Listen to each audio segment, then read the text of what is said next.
ഏട്ടാ ഇവരെ സ്ഥലം ഒന്നും കൂടി ഒന്ന് അളന്ന് ക്ലിയർ ആക്കി കൊടുക്കണം. ആ അളക്കാലോ, അളക്കലും ഇതൊക്കെ തന്നെയല്ലേ നമ്മളെ പണി. ഏതെങ്കിലും സ്ഥലം നമ്മൾ അന്ന് വന്നില്ലേ ചെറിയ പ്രശ്നങ്ങൾ ആ കുണ്ടുകാട് സ്ഥലം.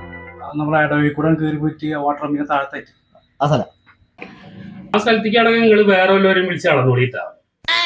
കാരണം അന്ന് ആ തറയ്ക്കാൻ കൊടുന്ന കുറ്റി എടുത്തിട്ട് ആ സതീശന്റെ തല അടിച്ച് പൊളിച്ചിട്ട് ആ ചെങ്ങായി ഇതുവരെ പുറത്തേക്ക് ഇറങ്ങി നടക്കാൻ തുടങ്ങിയിട്ടില്ല. അതുകൊണ്ടേക്ക് ആ അളവും വേണ്ട, ആ പൈസയും വേണ്ട. എന്താണ് ഒരു ഒന്നാമത്തെ കുറ്റി ഇറക്കണ സമയത്ത് നിങ്ങളൊന്ന് കുടുംബക്കാരൊന്ന് ഒതുങ്ങി നിൽക്കണ്ടേ? കുറ്റി അവരല്ലേ നടക്കണത്. അവര് നടക്കുമ്പോ അത് അളന്ന് ക്ലിയർ ആക്കിയിട്ട് മാറ്റി വെച്ച് തരില്ലേ? അങ്ങനെ നിങ്ങൾ തെരുപ്പിറക്കണം എന്തിനാ? അല്ല ഇതേ നിങ്ങൾ അളക്കണ സമയത്ത് ഒന്ന് ഒന്ന് ഒന്ന് ഒതുങ്ങി നിൽക്കുന്നത് ക്ലിയർ ആക്കുക, അല്ല ഇപ്പൊ നടക്കൂലേ? എടാ ഞാൻ ആ കുറ്റിയേരുന്ന സമയത്ത് ഓന തല കൊടുന്ന് വെച്ചിട്ടല്ലേ. തല കൊടുന്ന് വെച്ച് ഇന്നിപ്പോ പോലീസ് കേസ് ആവാതെ എന്തോ കഴിച്ചിലായത് വലിയ ഭാഗ്യാണ് എന്റെ. ഒരു പണി ഞാനേ ഇജ്ജ് വിട്ടോ, ഞാൻ ഒന്ന് പറഞ്ഞ് മനസ്സിലാക്കി കൊടുക്കട്ടെ, ചോദിച്ചു നോക്കിയോക്കാം കേട്ടോ.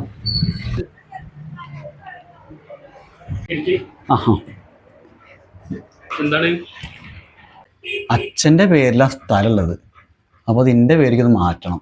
അതിനിപ്പോ എന്തൊക്കെ ചെയ്യേണ്ടത് ഇപ്പൊ? ഇതിലിപ്പോ നികുതി അടച്ച റെസീറ്റ്, പിന്നെ വില്ലേജിൽ പോയിട്ട് ഒരു ആർവർ സർട്ടിഫിക്കറ്റ് എടുക്കണം. അത് കഴിഞ്ഞ് കഴിഞ്ഞാൽ അച്ഛൻ്റെയും നിങ്ങളുടെയും ആധാർ കാർഡിന്റെ കോപ്പി, രണ്ടുപേരുടെയും ഫോട്ടോ, അത് കൊടുത്തു കഴിഞ്ഞാൽ നമുക്ക് ചെയ്യാവുന്നേ. പെട്ടെന്ന് കിട്ടുന്നത്. അതൊരു രജിസ്റ്റർ ഓഫീസിലെ പ്രോസസ്സിംഗ് കഴിഞ്ഞ് കഴിഞ്ഞാൽ ഒരു 2-4 ദിവസത്തിനുള്ളിൽ ആധാരം നമുക്ക് മടക്കി മേടിക്കാം. ഒപ്പിടപ്പോ ഞാൻ വരണ്ടേ ഓഫീസിലേക്ക്? ഒപ്പിടാനുള്ള ആവശ്യമില്ല, അച്ഛൻ വന്നാൽ മതി. ഏയ് അച്ഛൻ മരിച്ചല്ലേ, പിന്നെ എങ്ങനെ അച്ഛൻ ഒപ്പിടാൻ വരാ? അതിന് അച്ഛൻ മരിച്ച കാര്യങ്ങൾ എന്നോട് പറഞ്ഞില്ലല്ലോ. അച്ഛൻ മരിച്ച പേരപ്പൻ മുകളോട് പറഞ്ഞിട്ടില്ല. അപ്പൊ ഭയങ്കര തിരക്കല്ല, വിട്ടുപോയതാ പോയത്. അത് മോശമായി പോയിട്ടെ, കാരണം അവര് അച്ഛനായിട്ട് അത്രയും കണക്ഷനുള്ള ആൾക്കാരാ, അത്രയും വേണ്ടപ്പെട്ട ആൾക്കാരാ. ഇത് എങ്ങനെയാണൊക്കെ തിരക്കിലും മറക്കണ അറിയില്ല നമുക്ക് സംഭവം. ഇതൊക്കെ അവരൊക്കെ അറിഞ്ഞു വരേണ്ട ആൾക്കാരിലൊക്കെ.